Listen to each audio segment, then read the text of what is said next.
Good afternoon, everyone. I'm Kim from Not Consumed, and today we are talking about lesson plans, but specifically we're talking about your annual lesson plans. So I'm going to tell you why we're going to talk about that in a few minutes. But first, if you can drop in the comments the answer to today's question, and that is to plan or not to plan. What's your choice?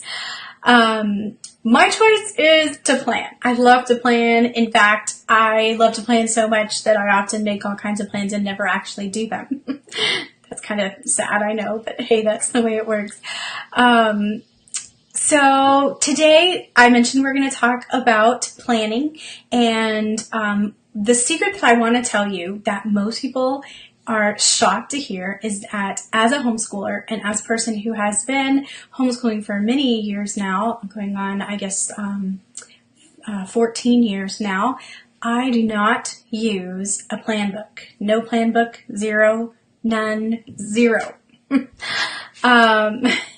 And that is a wonderful thing. And so this week, my goal is to show you exactly what I do to get away with not using a plan book and how I make my lesson plans in my homeschool super easy and streamlined and not consuming me. Okay, so the very first thing that we do is, as I mentioned, today's topic, we do an annual plan. Now, this is really important because if you don't have a solid annual plan in place, then you can't actually keep no lesson plans, okay?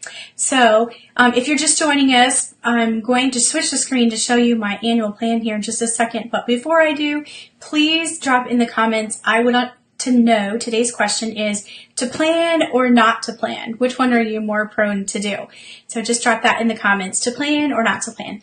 Okay, and then here is the spreadsheet. Okay, so this is the first step in your annual plan. I create a little spreadsheet where all of my kids and all of their topics are listed here, and I just now noticed that it cut off right here in this section towards there is actually subjects. So I'm sorry that got cut off.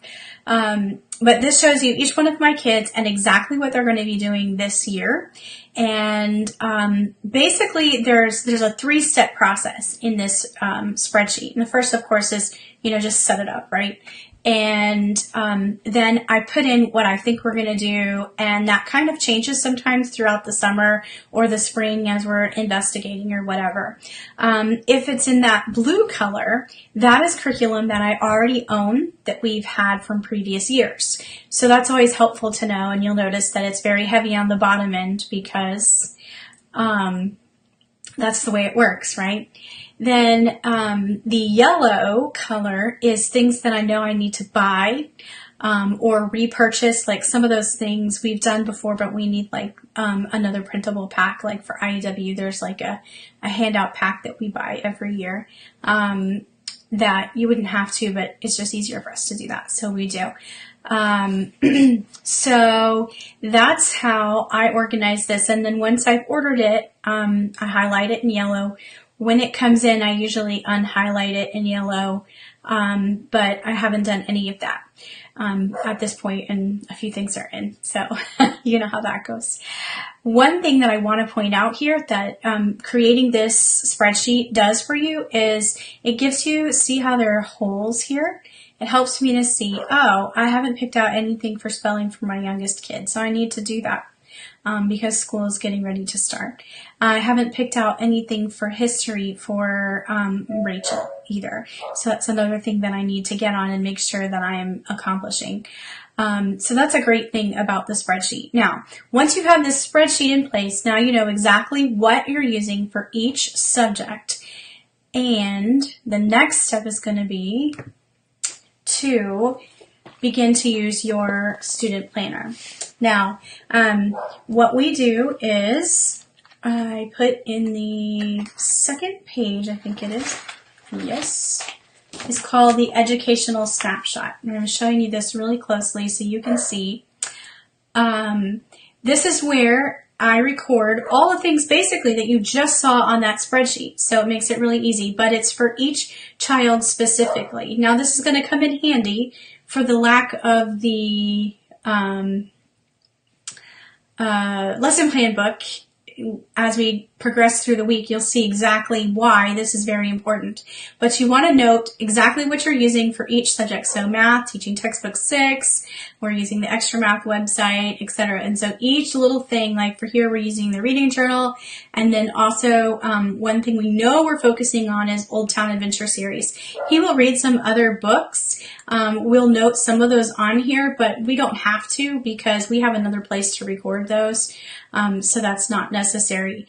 Language arts, you see the 3 things that he's doing there, and so on. Okay, so that's how we start off with our annual plan. So that's the most important step, is figuring out exactly what curriculum you're using, lay it out in a grid so you can see each one of your kids, and then enter it in on a sheet that you can use. And we do have those portfolio. This is, it's not called a portfolio pack anymore.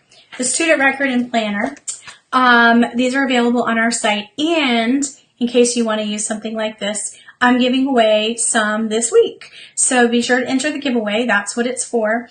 And what's really nice about having this, as I mentioned, in place is that it's going to knock out all needs for us to keep a lesson plan book and to sit weekly and make lesson plans. So I'm going to give you the tips to that throughout this week.